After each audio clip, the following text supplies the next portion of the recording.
Greeting students, welcome back to our YouTube channel Nageen Best Digital Learning। इससे पहले वाली video में हमने कुछ न्यूमेरिकल्स डिस्कस किए थे, उसी को कंटिन्यू करते हैं। 8th न्यूमेरिकल तक हम डिस्कशन कर चुके थे। 9th न्यूमेरिकल जो हमारे पास है, एक बार स्टेटमेंट से समझते हैं। 2 bulbs of 100 watt each and 2 coolers of 250 watt each work on an average 6 hours a day. If the energy costs rupees 1.75 per kilowatt hour, that means 1.75 per unit. Calculate the monthly bill and the minimum fuse rating when the power is supplied at 250 volt. In this question, we have to find out the energy consumed per month, and then we will multiply it with rupees 1.75 so that we will get the monthly bill amount, and then we will find out the fuse rating. तो देखिए, यहाँ हमें सबसे पहले हम total power calculate करेंगे। Power हमारे लिए वैल्यू आएगी, हमारे पास 200 वोट के बल्ब्स हैं प्लस हमारे पास 250 वोट के कूलर्स हैं। तो यहाँ सबसे पहले हमारे लिए जो पावर की वैल्यू आती है, टोटल पावर हमारे पास आ जाती है 700 vote. This is our total power. तो टोटल एनर्जी कितनी कंज्यूम होगी 30 डेज में? एनर्जी कंज्यूम्ड फॉर 30 डेज, ये हम निकालेंगे। Energy will be equal to power into time। Power हमारे पास 700 वोट आई है। 700 वोट इंटू, अब टाइम जो है ईच डे 6 आवर्स के लिए ये ऑपरेट किया जाते हैं दोनों, और टोटल बिलिंग हमें करनी है 30 डेज के लिए। तो अगर इसे हम यहाँ से सॉल्व करें, आफ्टर सॉल्विंग, तो हमारे पास जो वैल्यू निकल के सामने आती है 126,000 वोट आर। ये हमारे पास 30 डेज के अंदर स्पेंट हुई एनर्जी आ गई in terms of watt hour. और अगर इस एनर्जी को हम 1000 से डिवाइड कर देंगे, इट मीन्स ये हमारे पास आ जाएगा 126 किलो वोट आर। और ये जो 126 किलो वोट आर है, it means 126 units of electricity, ये हमारे पास वैल्यू आ जाती है। अब ये ओवरऑल दोनों बल्ब्स और दोनों कूलर्स के लिए ये वैल्यू हमारे पास जो आई है, ये 30 डेज के लिए है। और एक यूनिट की जो वैल्यू है that is given to us, वो हमारे को गिवन है 1.75 रुपीज़। तो जो 1 यूनिट कोस्ट्स रुपीज़ 1.75। तो जो कोस्ट है, मंथली बिल हमारे पास जो आएगा, उस मंथली बिल के लिए हम रुपीज़ 1.75 को मल्टीप्लाई करेंगे 126 से। और ऐसा अगर हम करेंगे तो ये अपने पास वैल्यू आई है रुपीज़ 220.50। ये हमारे पास तो जो मंथली बिल हमारे पास निकल के आया है 220.50 रुपीज़। ये हमारा 30 डेज का मंथली बिल जनरेट होगा इस पर्टिकुलर क्वेश्चन के लिए। Now in question 10, an electric kettle in the previous question we have calculated the monthly bill 22.50 rupees. हमसे फ्यूज़ रेटिंग भी पूछी गई थी, तो उस फ्यूज़ रेटिंग को भी हम कैलकुलेट करते हैं एक बार। हमारे पास टोटल पावर है V इंटू आई। तो यहाँ से अगर हम पावर की वैल्यू को कैलकुलेट कर चुके हैं तो उसके लिए हमें फ्यूज़ रेटिंग निकालनी है। आई हमारे पास होगा P डिवाइडेड बाय V।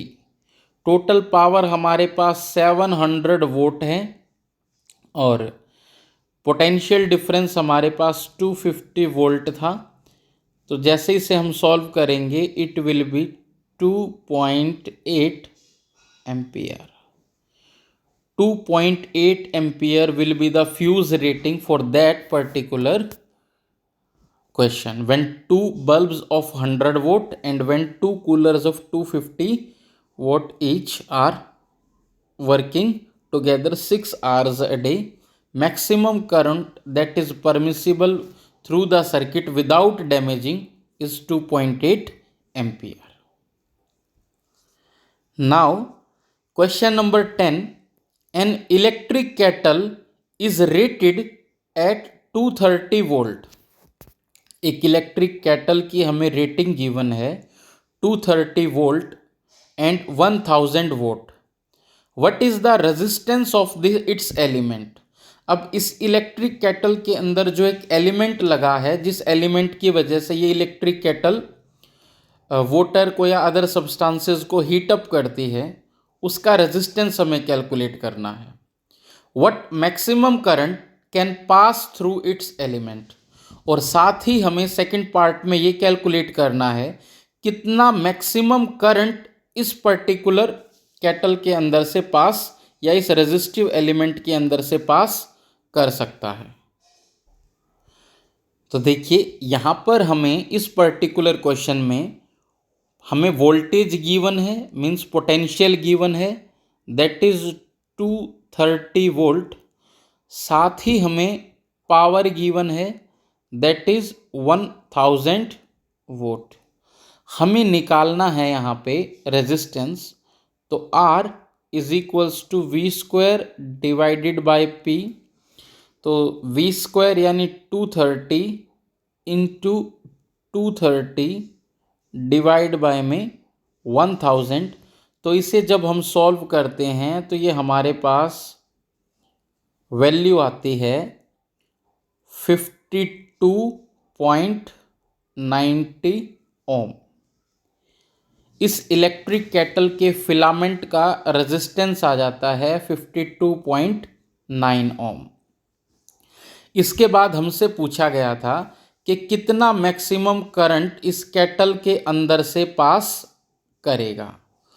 तो करंट रेटिंग निकालने के लिए हमारे पास V है, R है, तो सिंपली ओम्स लॉ हम अप्लाई करेंगे। I is equals to V divided by R। It will becomes potential is given 230 volt, R is given 52.9 and after solving it value हमारे पास आती है 4.35 एम्पियर। ये हमारे पास फ्यूज़ रेटिंग या मैक्सिमम अलाउएबल करंट आ जाएगा और ये हमारे पास उस सर्किट का रेजिस्टेंस आ जाएगा जिसमें रेजिस्टिव फिलामेंट लगा हुआ है। After that question number 11, two bulbs A and B। अब इस पर्टिकुलर क्वेश्चन के लिए हमें दो इलेक्ट्रिक बल्ब्स गिवन हैं, जिनमें से एक बल्ब की रेटिंग है 100 वोट 120 वोल्ट। सेकंड जो बल्ब है उसकी रेटिंग हमें गिवन है 10 volt 120 volt respectively. They are connected in parallel across a 120 volt source.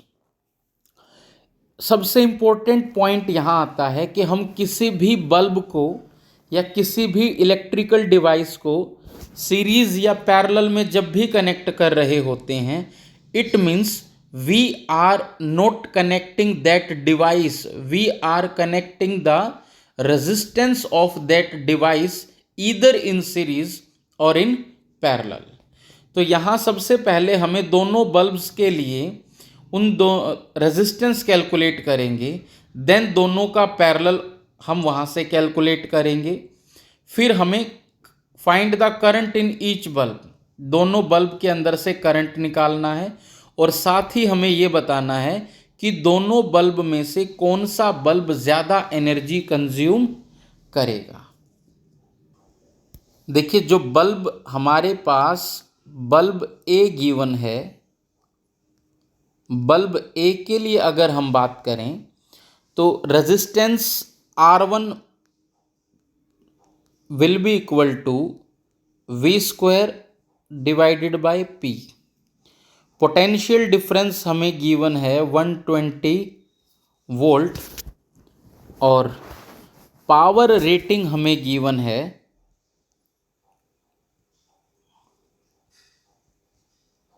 100 volt. इसे जब हम सॉल्व करते हैं तो ये हमारे पास 144 ओम आता है।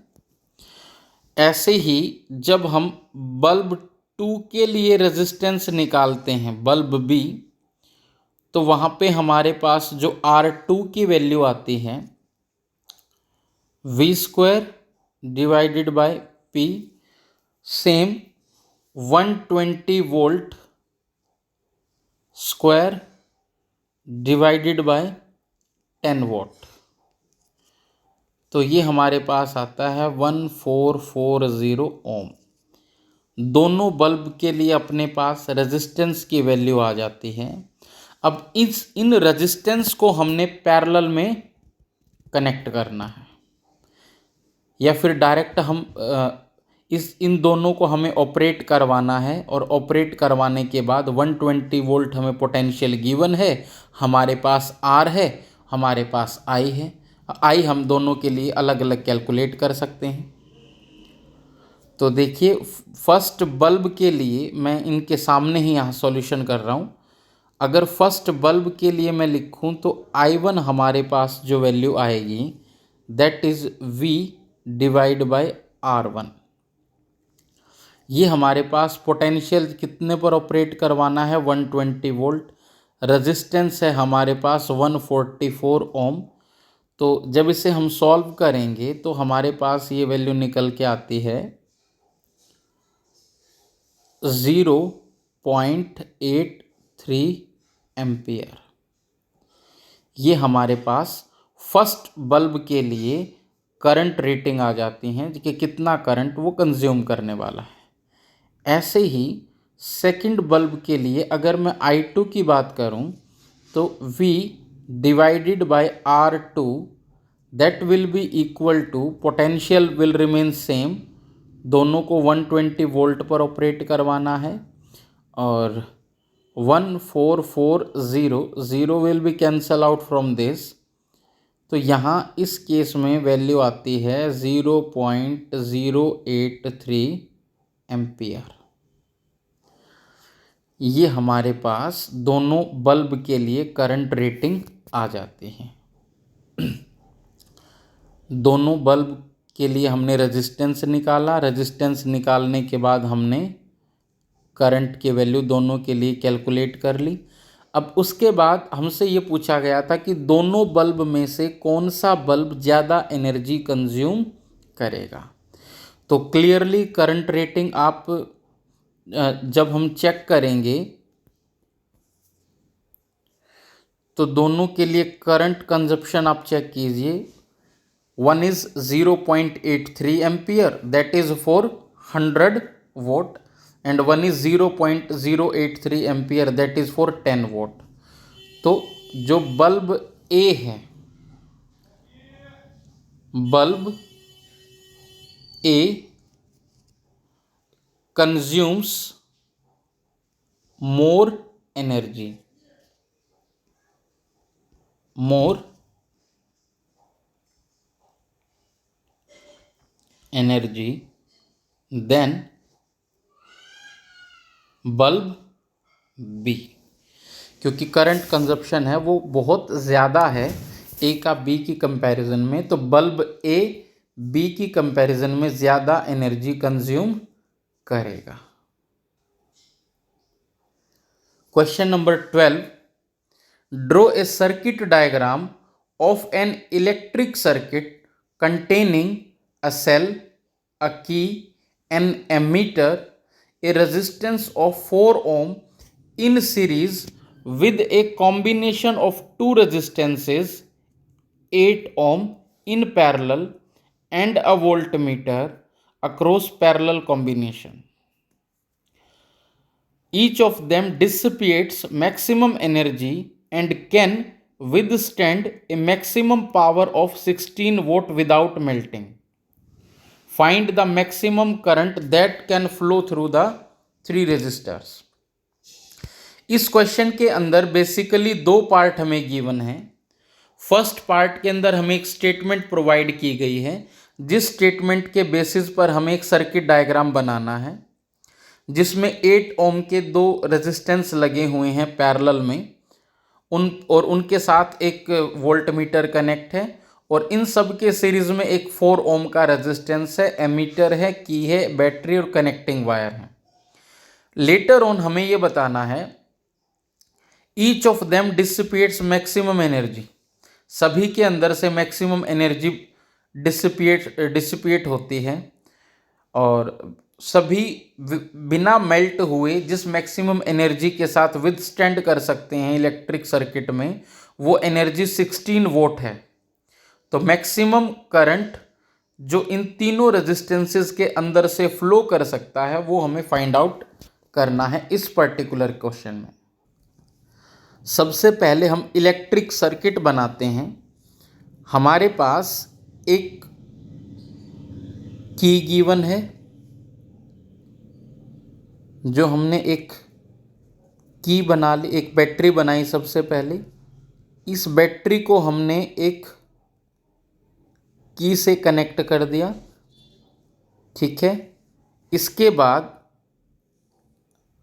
एक एमीटर हमने कनेक्ट कर दिया सर्किट में, this is the positive, this one negative.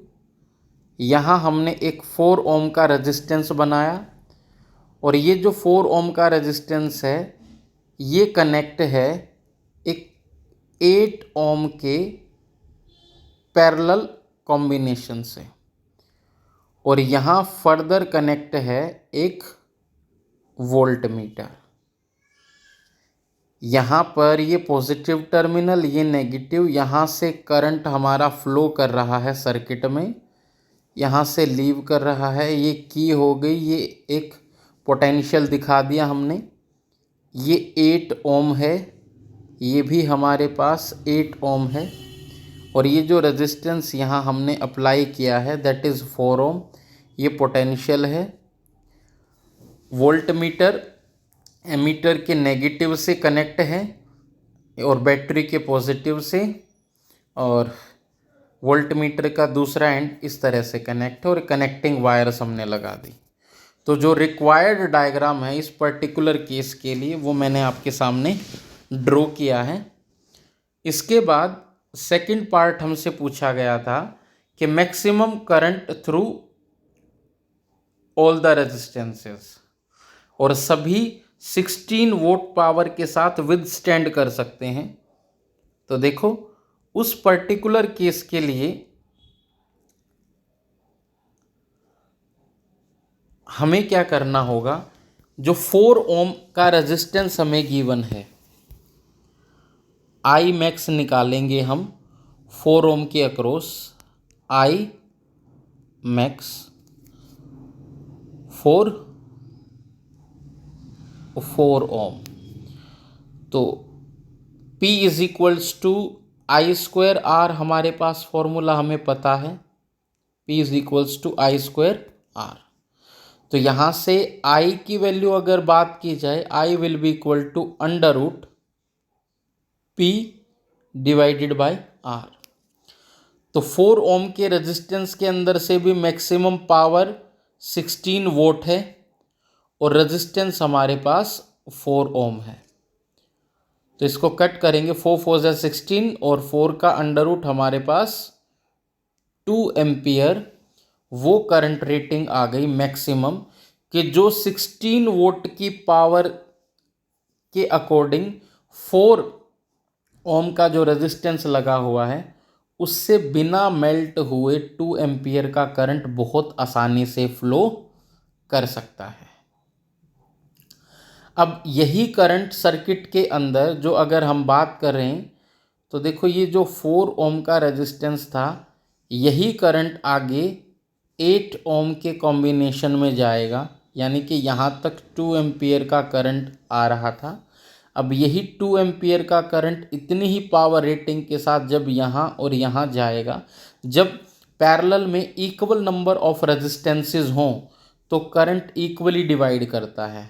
मतलब कि 8 ओम के रेजिस्टेंस से 1 एम्पियर, यहाँ से भी 1 एम्पियर और फिर से यहाँ 2 एम्पियर का करंट वापस से सर्किट के अंदर फ्लो करेगा। तो जो 4 ओम का रेजिस्टेंस है उसके अक्रॉस अगर बात की जाए तो 2 एम्पियर का मैक्सिमम करंट फ्लो करेगा। और जो आई मैक्स के लिए बात की जाए, ये जो 1 एम्पियर हमारे पास आया है, it will be I max for 8 ohm resistances. 8 ohm resistances के लिए आई मैक्स की वैल्यू हमारे पास 1 एम्पियर रहेगी, क्योंकि दोनों पैरेलल में है, दोनों के अंदर से same equal amount of current divide होगा। In question number 13, a resistance of 10 ohm is bent in the form of a closed circle. What is the effective resistance between the two at the ends of the diameter of this circle?